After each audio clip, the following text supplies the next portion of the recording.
Assalamualaikum warahmatullahi wabarakatuh.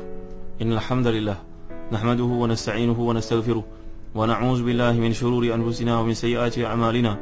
Man yahdihillahu fala mudilla lahu wa man yudlil fala hadiya lahu. Wa ashhadu an la ilaha illallah wahdahu la sharika lahu wa ashhadu anna Muhammadan 'abduhu wa rasuluh. Ya ayyuhalladzina amanu taqullaha haqqa tuqatih wa la tamutunna illa wa antum muslimun. يا أيها الناس اتقوا ربكم الذي خلقكم من نفس واحدة وخلق منها زوجها وبث منهما رجالا كثيرا ونساء واتقوا الله الذي تساءلون به والأرحام إن الله كان عليكم رقيبا يا أيها الذين آمنوا اتقوا الله وقولوا قولا سديدا يصلح لكم أعمالكم ويغفر لكم ذنوبكم ومن يطع الله ورسوله فقد فاز فوزا عظيما. أما بعد, saudara Nabi Ustaz Mahdi Syarudin, saya pendengar yang rahmati Allah sekalian, alhamdulillah bersyukur kita kepada Allah Subhanahu wa taala. Dan pada kali ini kita menyambung kuliah tafsir surah Taha manusia yang kelima, iaitu dengan Allah Subhanahu wa taala. A'udzu billahi minasyaitonir rajim. Ar-Rahmanu 'alal 'arsy istawa. Lahu ma fis samawati wa ma fil ardi wa ma bainahuma wa ma tahta ath-thara. Wa in tajhar bil qawli fa innahu ya'lamu sirra wa akhfa. Allahu la ilaha illa huwa lahul asmaul husna. Sadaqallahul azim. Iaitulah Allah SWT yang bersifat dengan sifat pemurah, yang bersemayam di atas arash. Kepunyaannya lah semua yang ada di langit, semua yang ada di bumi, semua yang ada antara keduanya, dan semua yang ada di bawah tanah. Dan jika kamu mengeraskan ucapanmu, maka sungguhnya dia mengetahui rahsia dan yang tersembunyi. Dialah Allah, tiada Tuhan yang berhak disembah melainkan dia. Dia mempunyai al-asma'ul husna, nama-nama yang baik. Tuan-tuan hati dan dikasihi sekalian, demikianlah terjemahan yang dapat kita lihat sebagai contohnya daripada pimpinan Ar-Rahman, dan juga tafsir-tafsir yang diluluskan oleh Jakim. Tuan-tuan rahmati dan dikasihi Allah sekalian, demikianlah yang boleh ditakribkan kepada kefahaman kita maksud yang dikehendaki oleh Allah SWT. Kerana Quran turun untuk manusia, untuk mereka faham dalam bahasa yang mudah untuk mereka kenal pasti. Kalau tuan-tuan ada peluang, tuan-tuan bacalah sebuah buku bertajuk Takwil Hadis. Walaupun ia difokuskan kepada hadis, tetapi bicaranya untuk menunjukkan dalam pendekatan Quran baik, dalam hadis baik, ada simpulan bahasa.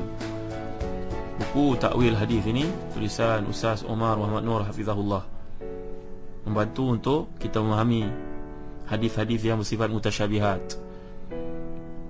Begitu juga dalam ayat-ayat Allah Subhanahu wa taala. Mutasyabihat adalah perkara-perkara yang susah untuk ditafsirkan, dan kalau ditafsirkan akan bawa kepada banyak spekulasi. Penting tuan-tuan untuk kita memahami hadis. Mengapa Nabi Muhammad SAW sebagai contohnya berdoa, Allahumma ahyini miskinan wa amitni miskinan wahsyurni fi dhulmatil masakin. Ada hadis yang menunjukkan Nabi minta hidup sebagai miskin, duduk bersama orang miskin, bangkitkan bersama dengan orang miskin. Miskin ni macam mana tuan-tuan? Miskin yang melarat? Tidak. Miskin ni ditafsirkan dalam hadis-hadis yang lain. Kita boleh lihat dalam buku Takwil Hadis tulisan Ustaz Omar Muhammad Nur Hafizahullah. Ustaz Omar Nur ni juga menulis dalam kolom solusi, kolom akhir zaman dan kolom Mahmudah. Kedua-dua bahan ini penting untuk kita fahami bagi menyeimbangkan kefahaman yang bersifat luaran dengan hakikat yang sebenar dikehendaki oleh syariat. Jadi Ar-Rahman ni pernah kita bincangkan satu masa dahulu dalam pentafsiran surah Al-Fatihah. Boleh kita abaikan pentafsirannya lebih lanjut kerana kita telah bincangkan perkara lanjut pada kuliah yang dahulu. Tuan-tuan yang dimuliakan Allah sekalian, Quran diturunkan oleh Ar-Rahman yang Maha Pengasih, pencipta langit dan bumi, yang tentu saja dalam semua bimbingan yang bawa kepada rahmat seluruh alam. Ar-Rahmanu 'alal 'arsy istawa. Jadi kerana itu dapatlah kita lihat kesan Allah SWT menjelaskan bahawa Quran diturunkan oleh Allah yang sifat Ar-Rahman, yang hendak kebaikan kepada hamba-hambanya. Jadi Allah SWT yang menegaskan pemilikan secara mutlak langit dan bumi, sekarang disifatkan pula dengan sifat pengasih, penyayang, Rahman, yang menyentuh semua manusia. Jadi kandungan makna ayat ini menjadi bahasan panjang para ulama, dan banyak ulama yang enggan mentafsirkannya dengan ungkapan mereka sebagai contohnya Allahu a'lam bimuradih, Allah yang maha mengetahui tentang maknanya. Ini merupakan ungkapan kebanyakan para ulama salaf. Istawa tuan-tuan yang dimuliakan Allah sekalian, kalau kita perhatikan dalam kebanyakan kitab tafsir merujukkan bahawa istawa, al-istiwa ma'lum, wal kaifu majhul, wal imanu bihi wajib, wa su'alu anhu bid'ah. Istiwa ni dari sudut bahasa tahulah duduk, tapi bentuknya untuk Allah SWT tidak sesuai untuk kita gambarkan, kerana Allah SWT bersifat laisa kamitslihi syai'. Allah SWT tidak sama dengan apa jua pun yang terletak dalam fikiran kamu. Tajsim, menyamakan Allah dengan bentuk jasad jisim adalah haram, tuan-tuan, membawa kepada syirik. Para ulama yang terdahulu tidak mentashbihkan, tidak mentaktilkan, tidak mentafsilkan, mentamsilkan, dan tidak pula mentajsimkan seperti disebut dalam kitab Jawharatut Tauhid. Tidak boleh, haram kita menyamakan Allah dengan apa jua bentuk sekalipun. Jadi pendekatan yang diambil di sini untuk kita mudah faham, kerana bahasa Al-Quranul Karim ini bersifat mudah. Kalau kita perhatikan dalam buku Takwil Hadis oleh Ustaz Omar Muhammad Nur hafizahullah, kiasan, simpulan bahasa ada dalam Quran. Macam kita orang Melayu lah, kita sebut perkataan dilarang masuk melainkan kaki tangan. Macam mana nak masuk? Kaki dan tangan je boleh masuk. Kaki tangan maksudnya pegawai atau pekerja, staff. Jadi begitu juga Quran. Quran ada membawa maksud seperti itu. Kita kena faham dalam bentuk sebegitu. Jangan kita cuba nak samakan Allah SWT dengan makhluk. Lebih baiklah kita ambil pendekatan para ulama salaf yang tidak membawa kepada tajsim. Tajsim maknanya menjadikan Allah ni bersifat jisim macam manusia. Ini syirik. Allah SWT tidak sama macam makhluk. Tashbih, menyamakan pun tidak. Ta'til, mengatakan tidak pun tidak. Tamsil, menyamakan, tidak boleh. Ini merupakan mazhab salaf, tuan-tuan. Kalau kita perhatikan semua kitab tafsir para ulama salaf, mereka mengatakan Allah sahaja yang faham maksudnya. Dzalikar Rabb al-mawsuf bi sifatil kamal wal jamal wa rahman alladhi istawa ala arsy istiwa'an yaliqu bi jalalihi min ghairi tajsim wala tashbih wala ta'til wala tamthil. Allah Taala ni bersifat dengan sifat Rahman, duduk di atas arasy-Nya sesuai dengan kehebatannya tanpa menyamakan dengan makhluk, menyerupakannya atau mengatakan tidak ada langsung. Maka ini merupakan pendekatan yang salah. Pendekatan yang benar adalah pendekatan para ulama salaf. Dengar baik-baik, tuan-tuan, jangan menimbulkan fitnah. Ini merupakan kata-kata para ulama salaf. Nanti ada di kalangan tuan-tuan yang suka menimbulkan fitnah, mengatakan saya mengatakan selain daripada ini. Ini perlu ditekankan. Tuan-tuan yang dirahmati dan dikasihi Allah sekalian, arash dari sudut bahasa merujuk kepada tempat duduk. Kadang-kadang difahami dalam erti kekuasaan. Kalau kita lihat tafsir Samarkandi mengatakan istawa bermakna istawla wa malaka, maknanya memiliki kekuasaan Allah SWT. Tuan-tuan yang dimuliakan Allah sekalian, nanti nak cerita lebih lanjut perkara mutasyabihat ni bahaya.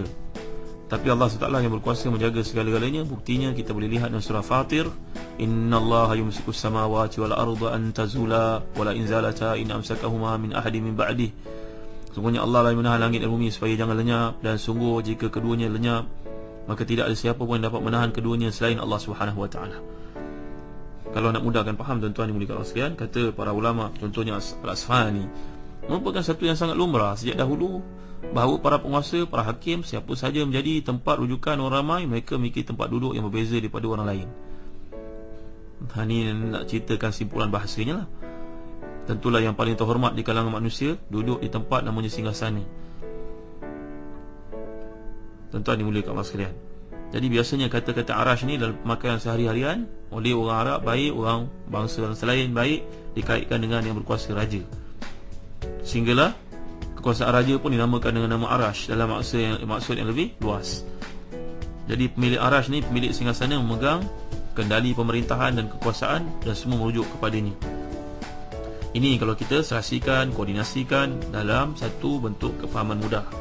Simpulan bahasa yang dikehendaki bahawa Allah SWT berkuasa atas segala sesuatu, dan keadaan yang dimaksudkan Allah di sini sesuai dengan kekuasaannya, tidak boleh disamakan langsung, dibayangkan langsung, ditajsimkan langsung seperti ada dalam benak fikiran setengah orang-orang jahil. Tuan-tuan yang dirahmati dan dikasihi Allah sekalian, kalau ada peluang, tuan-tuan lihat dalam bab Tauhid seperti yang dihuraikan oleh Ustaz Muhammad Nizam bin Abdul Qadir. Ustaz Muhammad Nizam bin Abdul Qadir dalam majalah Solusi menceritakan pendekatan salaf dan juga khalaf. Yang penting semua mereka tidak mahu menyamakan Allah SWT dengan makhluk. Apa sahaja yang digambar dalam fikiran kamu, kata pengarang kitab Jawharatut Tauhid, Allah SWT berbeza daripada ini. dalam matan berkaitan dengan akidah. Tuan-tuan yang dirahmati dan dikasihi Allah sekalian, Allah SWT ni berkuasa, dan kekuasaan Allah Ta'ala mengatasi kekuasaan manusia. Manusia yang duduk di atas kursi mendakwa dirinya berkuasa terhadap yang lain, pemimpin, raja dan sebagainya, dia tak mengetahui dan tidak dapat mengatur secara terperinci apa yang berlaku di bawah naungannya itu. Tetapi Allah SWT dengan ilmunya yang kita telah bentangkan sebelum ini, kata Imam Ghazali, pengetahuan ilmu Allah lain daripada ilmu manusia. Jadi inilah yang dikehendaki dalam maksud kekuasaan Allah yang mutlak. As-sara ni kalau kita perhatikan dalam kamus-kamus Arab, antaranya kamus Al-Farid, kamus Al-Aziz, antara kamus yang baik tuan-tuan. As-sara maksudnya tanah yang basah. Ada juga yang memahami yang berarti tanah secara mutlak. Betapapun yang dimaksudkan dalam firman Allah SWT ni, Allah mengetahui segala yang ada di bawah tanah, maksudnya apa yang terdapat dalam bumi. Jadi ayat ke-6 ni menegaskan semua yang ada di bawah tanah, yang kita tak nampak, semua yang ada antara langit dan bumi, apa yang ada pelangit bumi, menggambarkan mencakupnya keluasan ilmu Allah SWT. Dalam ayat yang keempat lalu menjelaskan tujuan Al-Quran diturunkan. Nampak tak tuan-tuan kaitan yang menarik di antara ayat-ayat Allah SWT di sini. Kemudian datang ayat yang ketujuh, wa in tajhar bil qawli fa innahu ya'lamu sirra wa akhfa. Allahu la ilaha illa huwa lahul asmaul husna. Jika engkau mengeraskan ucapanmu, maka sungguhnya dia mengetahui secara apa yang dirahsiakan dan apa yang tersembunyi. Allah tiada Tuhan melainkan dia, baginya al-asmaul husna. Kalau ayat sebelum ini menegaskan kuasa dan pemilikan, bagaimana Allah telah mengatur alam raya ini mengikut kehendaknya tanpa campur tangan sesiapa. Selanjutnya, kerana pemilikan yang mutlak ini, boleh jadi jika tak disertai dengan keluasan ilmu pengetahuan, maka ayat ketujuh menjelaskan bahawa Allah SWT memiliki penguasaan ilmu pengetahuan terhadap segala sesuatu. Jika engkau, wahai Muhammad, atau siapa sahaja mengeraskan ucapanmu, menjelaskannya, Allah mengetahui. Kalau kamu sembunyikan juga dalam hatimu, Allah mengetahui juga. Dan apa sahaja yang tersembunyi, yang kamu rahsiakan, yang kau tidak ketahui, yang orang lain sembunyikan, Allah SWT tetap mengetahuinya.